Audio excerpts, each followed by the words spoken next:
রাতের আধারে ওয়্যারহাউস থেকে সরিয়ে নেওয়া হলো এস আলম গ্রুপ ও তার পরিবারের সদস্যদের ব্যবহৃত বিলাসবহুল 14টি গাড়ি। এগুলোর গন্তব্য এখনও অজানা। অনুসারীদের নিয়ে এসব গাড়ি সরিয়ে নেওয়ার কাজ তদারকি করায় তোপের মুখে চট্টগ্রামের দুই বিএনপি নেতা। জরুরি সংবাদ সম্মেলন ডেকে অভিযোগের ব্যাখ্যা দেন তারা।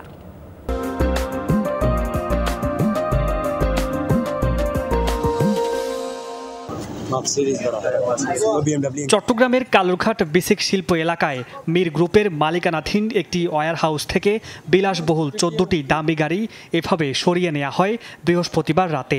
বলা হচ্ছে এগুলো এস আলম গ্রুপের চেয়ারম্যান সাইফুল আলম মাসুদ ও তার পরিবারের সদস্যদের ব্যবহৃত গাড়ি। প্রায় সবগুলোই BMW, মার্সিডিস, অডি, পোর্শে ও রেঞ্জ রোভার ব্র্যান্ডের।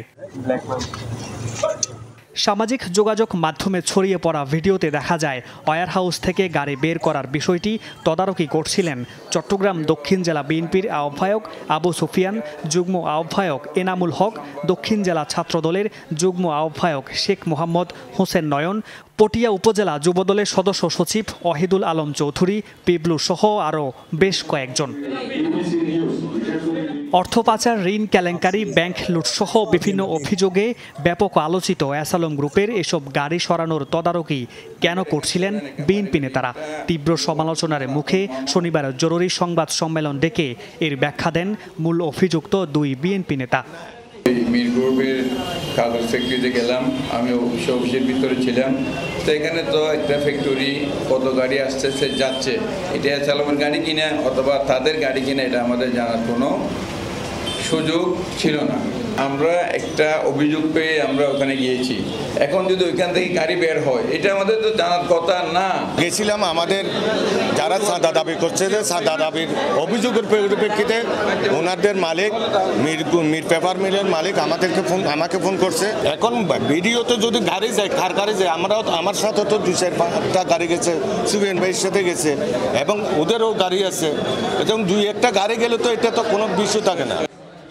শুধু গাড়ি সরিয়ে নিতে সহায়তা নয়, অর্থের বিনিময়ে এস আলম গ্রুপ চেয়ারম্যানের স্বজনদের বিএনপির আরেক নেতা তার বাসায় আশ্রয় দিয়েছেন বলেও গুঞ্জন রয়েছে।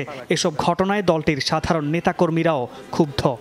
তারা অবৈধ অপকর্মের জন্য জড়িত আছে, তাদেরকে অনেকে আপনারা জানেন এবং দেখেছেন, নিউজও হয়েছেন, অনেকে কি বহিষ্কার হয়েছেন। আওয়ামী লীগের মতো কেউ চাঁদাবাজি করলে স্পষ্ট আমরা সেটা ধরে প্রশাসনের কাছে সোপর্দ করার আমরাও একটা প্রস্তুতি গ্রহণ করতেছি। কোনো চাঁদাবাজ, কোনো দখলবাজ, যে কোনো কেউ হোক, এটা দলের নেতা হোক, কর্মী হোক, তাকে বিন্দুমাত্র ছাড় দেওয়া হবে না। এস আলম গ্রুপের ওই 14টি গাড়ি সীতাকুণ্ডের দিকে যেতে দেখা গেলেও সঠিক গন্তব্য বা কোথায় নিয়ে রাখা হয়েছে তা নিশ্চিত করতে পারেনি কেউ। মামুন, নুরশিদ, যমুনা নিউজ, চট্টগ্রাম।